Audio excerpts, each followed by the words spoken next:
Lead vocalist Keith Morris was an original member of Black Flag, co-founding the band with guitarist Greg Ginn and recording the Nervous Breakdown EP with them before suddenly departing the group in December 1979. Morris formed Circlejerks as the Bedwetters, along with guitarist Greg Hetson, bassist Roger Rogerson and drummer Lucky Lehrer. Lehrer did not like the name the Bedwetters, so Morris looked through a dictionary of slang words and renamed the band the Circlejerks. The band's first recordings took place in spring 1980, including the original version of Wild in the Streets, which appeared on Posh Boy's First Rodney on the ROQ compilation. In July of that year, the band recorded their debut studio album Group Sex, which was released in October 1980 on the Frontier Records label. Its 14 songs totaled just 15 minutes. The album featured several songs that Morris had written while in Black Flag. That same year, the group was one of several California punk bands to be immortalized in the Penelope Spheeris documentary The Decline of Western Civilization. Live versions of 5 songs from Group Sex appeared on the movie's soundtrack. In late 1980, the group signed with IRS Records subsidiary Faulty Products and recorded their second album Wild in the Streets, released in 1982. The title track was a cover version of a song by Garland Jeffrey. Faulty Products ceased operations several months after its release, forcing Circlejerks to seek their third record deal in as many years. While they regained the copyright to Wild in the Streets, the original stereo master tape was lost, forcing the band to remix it from the multi-track tapes when they reissued the album in 1988. They signed a management deal with war manager Jerry Goldstein's Far Out Productions, and recorded their third album Golden Shower of Hits in 1983. The album was released on Goldstein's LAX Records label. The title track was a medley of 6 cover versions strung together to create a storyline of 2 people who fall in love, have an unplanned pregnancy, rush into marriage, and end up divorced.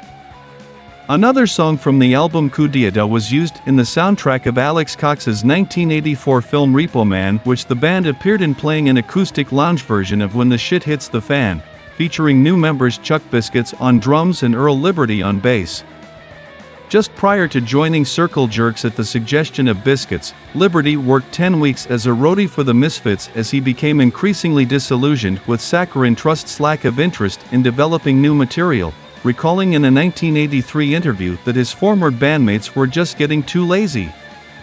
Biscuits and Liberty were eventually replaced by Keith Clark and Xander Schloss respectively. The band also changed labels for the 4th time, signing a deal with Relativity Records' metal imprint Combat Records, which had started a punk sublabel Combat Core. The newly revamped group recorded Wonderful, released in 1985. Their newfound stability allowed the lineup to record a second album for Relativity issued in 1987. One track from 6, Love Kills, had been commissioned by Cox for the soundtrack of the 1986 movie Sid and Nancy, and was heard in the film. Chris Poland played bass with Circlejerks briefly circa 1989 after being fired as guitarist for Megadeth. Circlejerks dissolved in 1990 after Hetson left the band to continue recording with Bad Religion. Live recordings made during what would be their final tour at the time were immortalized in the live album Gig in 1992, their third and last release for Relativity. During the hiatus, Hetson would continue playing in Bad Religion. Schloss played guitar and bass with various acts. Clark initially retired from music. Morris worked menial jobs and battled health problems. A long period of inactivity for Circlejerks ended in 1994, when the Wonderful era lineup reunited and signed a major label deal with Mercury Records, a move that had a few business complications. Hetson was still with Bad Religion, who had signed a long-term contract with Atlantic Records, while Schloss had been part of a band contracted to Interscope Records. After ironing out these difficulties, the band recorded their final studio album to date, Oddities, Abnormalities and Curiosities, released June 1995.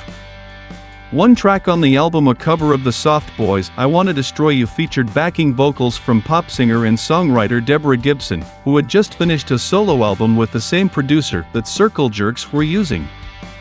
Gibson later made a surprise appearance at Circlejerks' performance at Punk Mecca CBGB to perform I Wanna Destroy You with the band. Despite such media attention, the group suddenly imploded 3 weeks into a tour behind the album.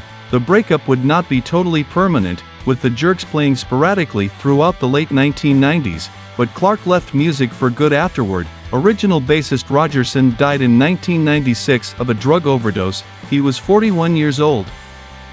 Further Circle Jerks activity was suddenly held up when Morris announced that he had been diagnosed with adult-onset diabetes in 1999. A multitude of punk bands held benefits on his behalf. The core of Morris, Hetson, and Schloss with drummer Kevin Fitzgerald continued to tour until 2011. In between other commitments, Hetson was still a full-time member of Bad Religion, Schloss played bass for the reformed first-generation LA punk band The Weirdos, and Morris was an A&R director for V2 Records until the label was suddenly shuttered by its owners in 2007. In 2004, the Circle Jerks shot a live concert DVD as part of Kung Fu Records' live DVD series The Show Must Go Off, in which the band played songs from all 6 of their studio albums, plus in nods to Schloss' other current band and Morris' first band, respectively covers of The Weirdos' Solitary Confinement and Black Flag's Nervous Breakdown. In 2005, Hetson formed another band, Black President. For several years, a rumored Circle Jerks album featuring new material was said to be imminent, although no further formal announcement was made. In late February 2007, the band released their first new song since 1995 on their MySpace page, titled I'm Gonna Live, adding more anticipation to the possibility of a new album emerging.